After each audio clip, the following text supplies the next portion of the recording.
যশোর শার্শায় ব্যবসায়ী সোহাগ হোসেনের বাড়িতে সশস্ত্র সন্ত্রাসীর হামলা ও গুলিবর্ষণ এই বিষয়কে কেন্দ্র করে ৭ জুন রবিবার দুপুর ১২টার দিকে যশোর প্রেস ক্লাবে সংবাদ সম্মেলন করেন।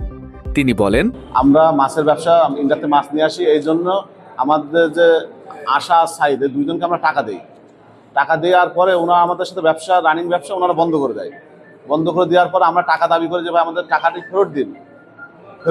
ওনারা ফেরত চাইলে আমাদেরকে টাকাটা ফেরত দেয় না দিলে আমাদের ওখানে একটা মীমাংসা চেয়ারম্যান থেকে একটা বসাবসি হয়, যে একটা সময় দেওয়া হয়, নির্ধারিত সময় দেয় যে এই সময়ের মতো আমাদের টাকাটা ফেরত দেবে। সেই সময় মতো টাকাটা ফেরত না দিলে আমরা আবার যখন টাকাটার জন্য ওদের কাছে ফোন করি তখন আমার জান্নাসুকভাবে আমাদের হুমকি দেয়, আমার অফিসে গিয়ে গালমন্দ করে, আমার বাসায় গিয়ে গালমন্দ করে। আমি যখন রাত্রে বাসায় ঢুকি তার পরিপ্রেক্ষিতে আধা ঘন্টা পরেই তারা আমাকে খুন করার উদ্দেশ্য করে আমার বাসায় গুলি ছোড়ে। আমি থানায় মামলা করা সত্ত্বেও এখনো পর্যন্ত কোনো আসামি, পুলিশ কোনো আসামি ধরতে পারেনি, কোনো পদক্ষেপ নিচ্ছে না।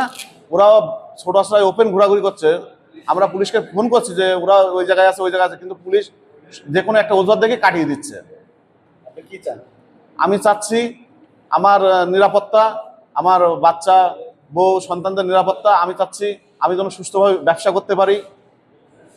আমি চাচ্ছি আমি যে টাকাটা পাই আমি যেন টাকাটা ফেরত পেতে পারি। আর যারা এই অবৈধ অস্ত্র নিয়ে আমার বাসায় হামলা করেছে যেন অস্ত্র সহ আসামিদের গ্রেপ্তারের দাবি জানাচ্ছি।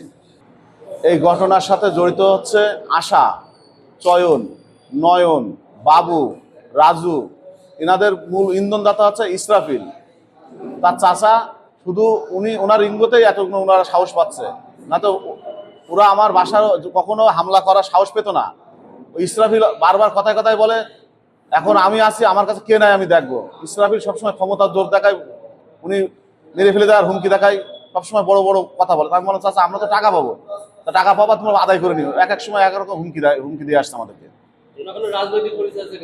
হ্যাঁ, ইসরাফিলের উনি বিএমপির হচ্ছে আমাদের ওয়ার্ডের সেক্রেটারি। আব্দুল্লাহিল খালিদ, নতুন সকালের বার্তা, যশোর।